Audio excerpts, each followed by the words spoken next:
Good morning, everybody.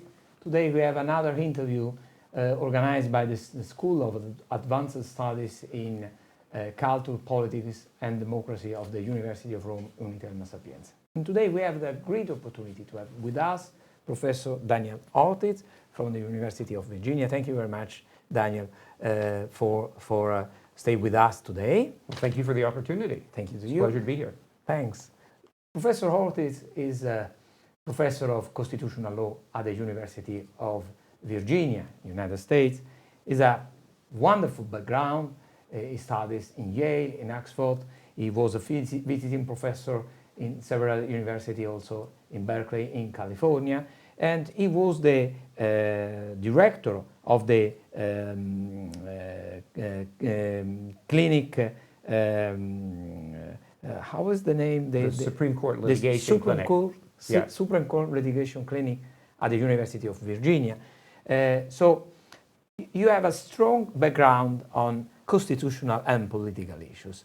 And with you, we want to spend this half an hour speaking about the United States political and constitutional situation, especially because next year we will have the election for the new president. So the first question that I want to ask is about the fact that happened when Biden was elected, the assault on Capitol Hill. This was the first time, if I am not a mistake, that people assault the parliament, the Capitol Hill in the United States. And in Europe, the reaction was very, it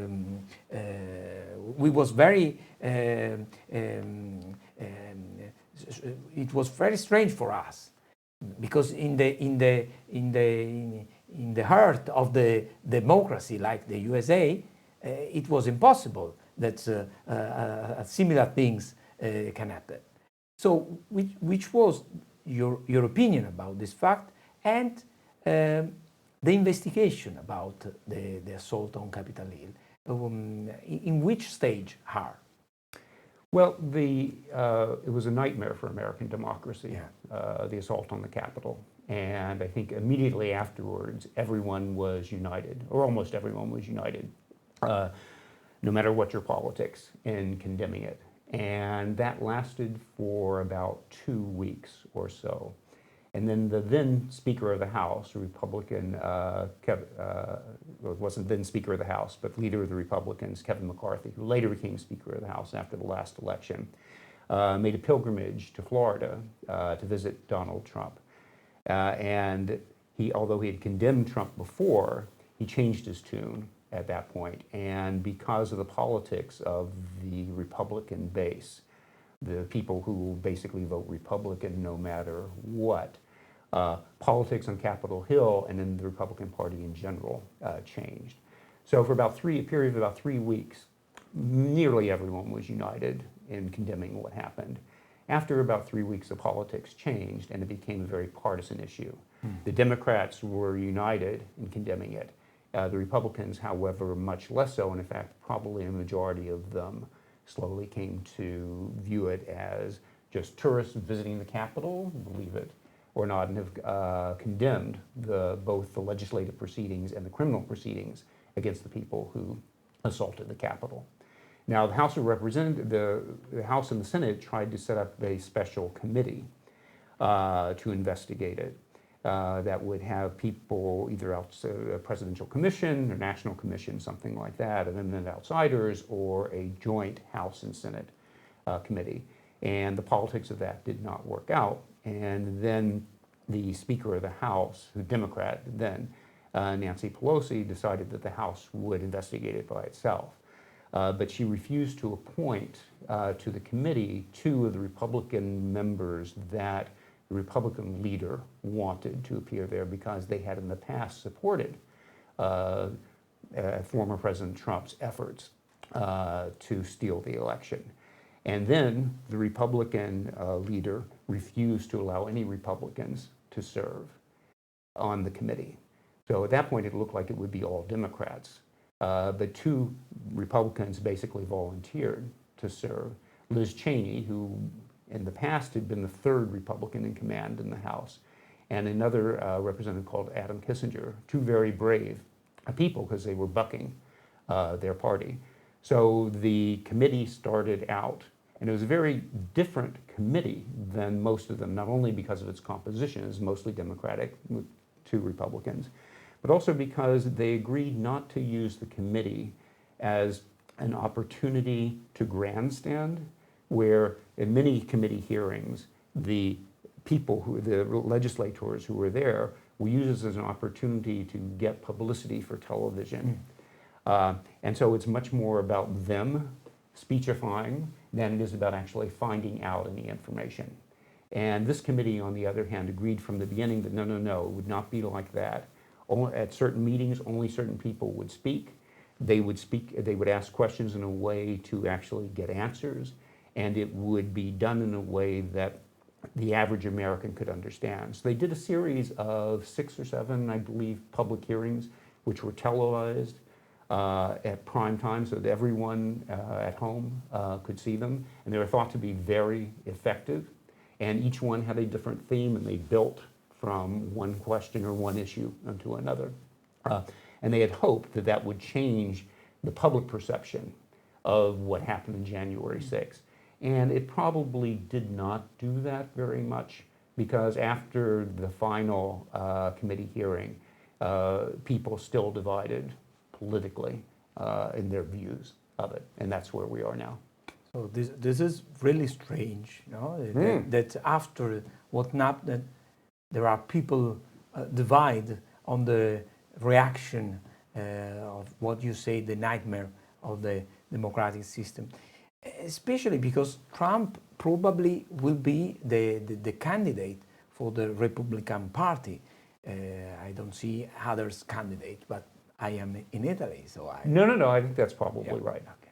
But we have another strange situation, because the probably candidate of the Republican Party, former president, is a several indictments for a number of serious crimes, and this is another first time, because the former president of the United States, I think, that never received an incrimination for so critical, for so serious crimes. Normally, in other kind of country, in not democratic country, in Latin America, it's very common that after the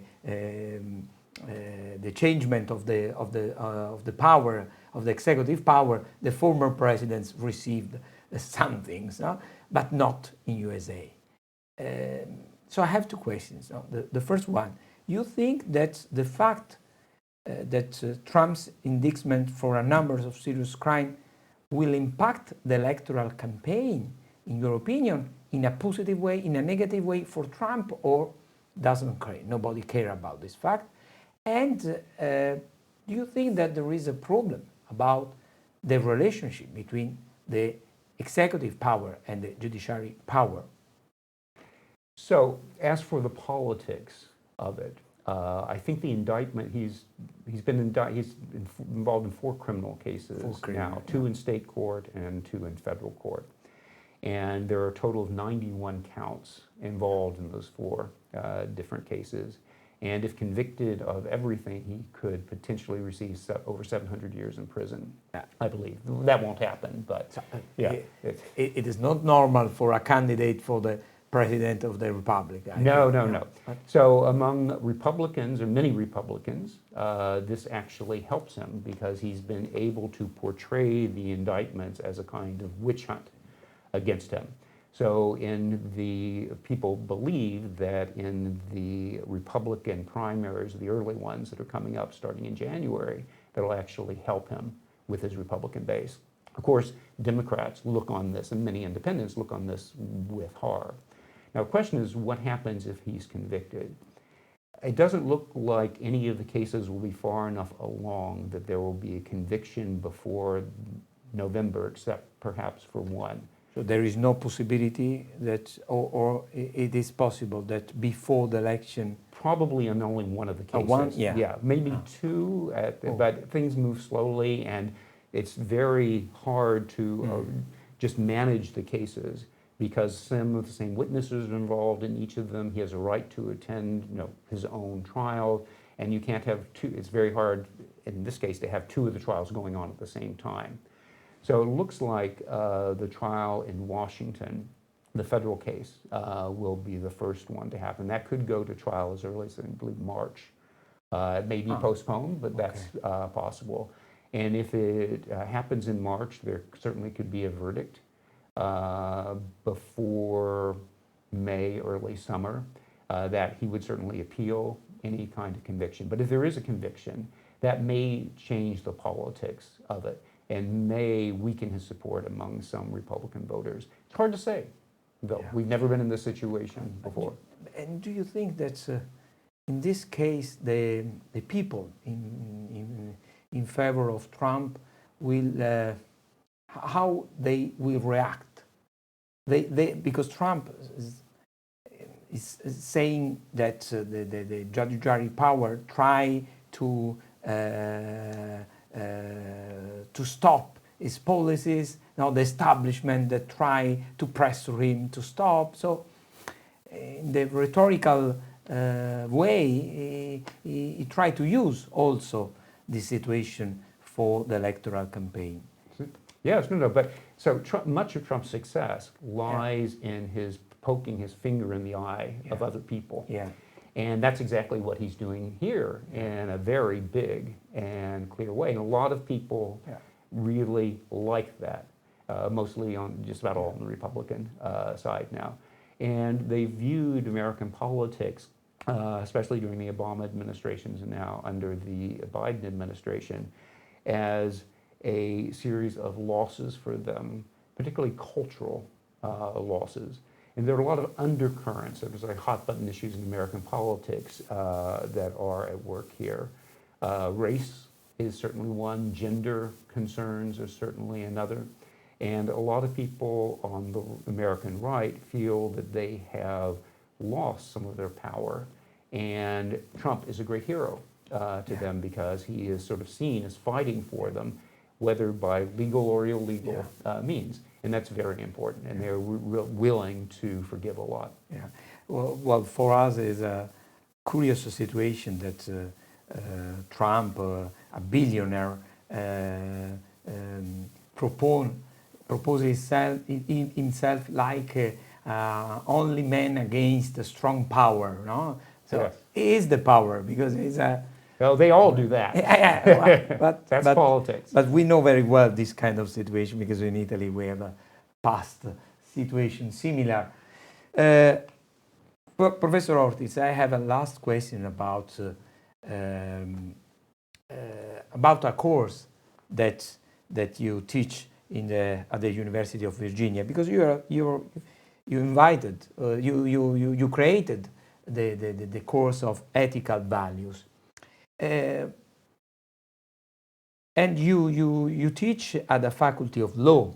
So my question is, why it is so important for a student studying law, studying political science, to understand ethical issues, especially in this year, in this period?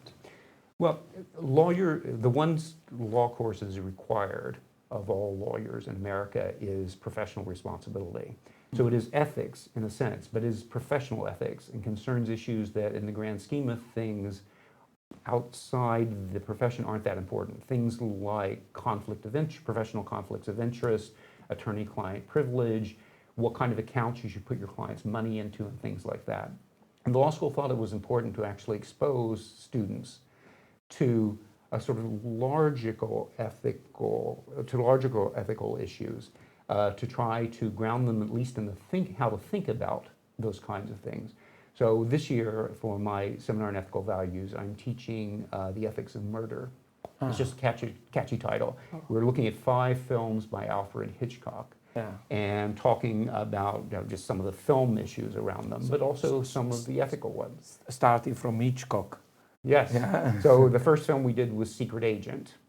And in that film, the British secret agents kill the wrong person and are relatively unconcerned about it. And it raises all these issues about when you should kill, when it's appropriate to kill. And of course, there was a war happening at the time.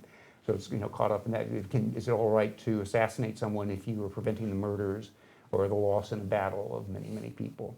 The last film we did, Frenzy, is about a serial murderer who rapes and kills a series of women in London. So it raises issues about gender, femicide, which are very important, and again, about the ability of law to appropriately supervise behavior among individuals, because the police in many of Hitchcock's movies totally fail.